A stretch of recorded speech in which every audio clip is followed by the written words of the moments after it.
నాలుగో వ్యక్తి వచ్చాడు. నాలుగో వ్యక్తి రాగానే ఎలా తయారైపోయింది? వాతావరణం అంతా ఏసీ లాగా ఉంది. ఒక్క వెంట్రుక కూడా కాలిపోలేదు. ఒక్క వెంట్రుక కూడా కాలిపోయిందా? కాలిపోలే. మాడు వాసన లేదు. ఊరికే పొయ్యి దగ్గరికి వెళ్తే 4-5 ఎంటికలు కాలిపోగానే ఏమొస్తుంది? మాడు వాసన. కాలిపోయిన అప్పటికే దాదాపుగా ఒక 100-50 ఎంటికలు కాలిపోతాయి. పొయ్యి కాడికి వెళ్ళినోడికి తెలుసబ్బా, వాళ్ళ దగ్గర ఏం లేదు, మాడు వాసన లేదు. రాజే బిత్తరపోయాడు.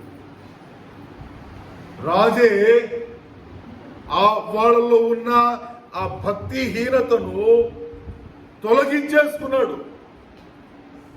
ఏం చెప్తున్నాడు? షడ్రక్ మెషక్ అబేద్నెగోలు లాంటి దేవుడు, పూజారుడు ఇతను సర్వలోకంలో ఎక్కడ వెతికినా కూడా లేడు. వాళ్ళ దేవుడే దేవుడు. హల్లెలూయా. వాళ్ళ దేవుడే దేవుడు. ఈరోజు చెప్పాలి, మన కుటుంబంలో ఉన్నవాళ్ళు, మీరు ఆరాధించే దేవుడు నిజమైన దేవుడు, మేము కూడా వస్తాం. వెలిగించాలి. నువ్వు అత్త దేవుడిని నమ్ముకుంటే కోడల్ని వెలిగించాలి. కోడలు దేవుడిని నమ్ముకుంటే అత్తని వెలిగించాలి. నయోమితో రూట్ అంటుంది, నువ్వెక్కడికి వెళ్తే నేను అక్కడికి వస్తా. వెలిగించేసింది, బాగా ముట్టించేసింది. పేతురుపత్రిక అంటాడు, నేను మిమ్మల్ని ఏం చేస్తున్నాను?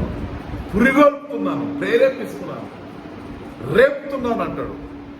నువ్వు ఎలగాలి. నువ్వు ఆరిపోయే స్థితిలో ఉంటే ఎలాగా? ఇంకా ఆరిపోయే స్థితిలో ఉంటే ఎలాగా? పోతా పిల్లోడు చెమ్ము నీళ్ళు వేస్తాను, ఆరిపోతావు, అయిపోతావు, కబరస్థానికి వెళ్ళిపోతావు, అయిపోయింది. అవ్వ ఏం చేయాలి?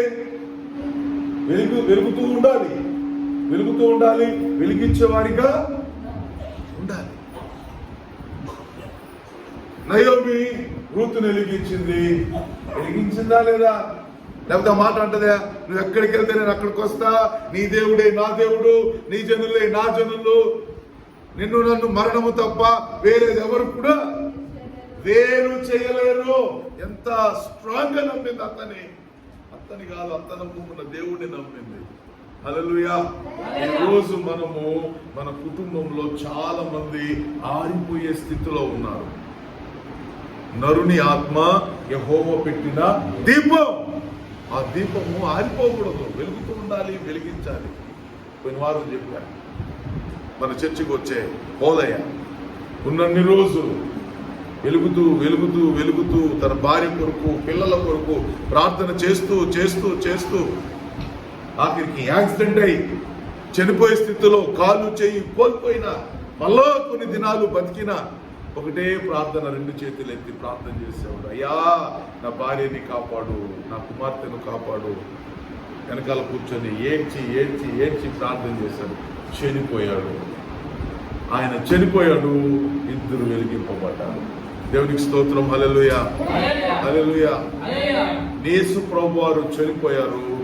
నీలాంటి వాళ్ళను, నాలాంటి వాళ్ళను కొన్ని 100 కోట్ల, వేల, మిలియన్ల కొలదే యేసు ప్రభు నమ్ముకునే వాళ్ళు ఉన్నారు ఈ రోజుల్లో. బాప్తిసం యొక్క అర్థం అది.